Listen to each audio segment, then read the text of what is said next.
Dako kay kog respeto sa imo day.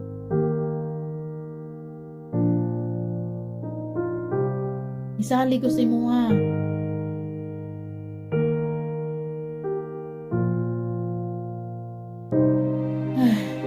Mao na. Bayarin ako sa imong utang. Kasi ginagmay lang. Sa makikita, ayaw mo pa utang. Ayaw mo pa utang. Sa kinsa mga tao, pamilya pa doon, kinsa pa na mga silingana pa na. Ayaw mo pa utang. Mayra na sila. Mayra na sila sa manghulam, magpaluy-luoy. Luoy, kaayo maghulam, paluy-luoy. Tingbayad. Kita ang mamproblema. Kita pa'y mag-uol. Kita pa'y ma-stress. Dapat ay sakit mo, samot. Matigok mataan ni siguro sa ilang gibuhat. Kita na may nag-uol. Kita na may dili katulog tarong.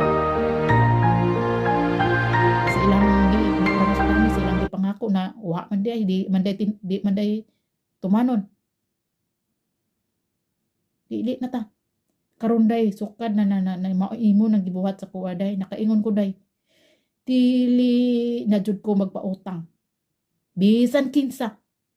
Magamay magmadako. Dili na ko magpautang. Bahala na ang Ginoo sa ilaha. Bahala na jud ang Ginoo sa ilaha. Kay lesson learned ni sa ako karon. Naluoy ko sa imuha. Pero wala. Dili man po siguro ko makuanan sa Ginoo na mamahayan sa Ginoo na nganong dili na ko magpautang, dili na ko maluoy sa mga taong kailangan og kwarta.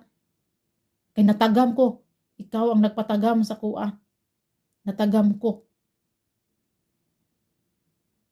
na magpautang ka, na ikaw naman hinuon ng ma-stress ug paningil. Ikaw na'y mangayog, manglimos na kasilahaw, ubayad sila. Ang uban ra, dili na mo reply, i-block na ka. Try og i-block ko. Kay naay Ginoo. Kwarta ra na. Ang parusa sa Ginoo. Naa sa bandang huli. Naa dito sa katapusan. Dari sa kalibutan, daghan kay mga pagsulay dari sa kalibutan. Pero kitang tanan mo atubang ta sa Ginoo. Ayon sa atong gibuhat dari sa kalibutan. Kita tanan mo atubang sa Ginoo.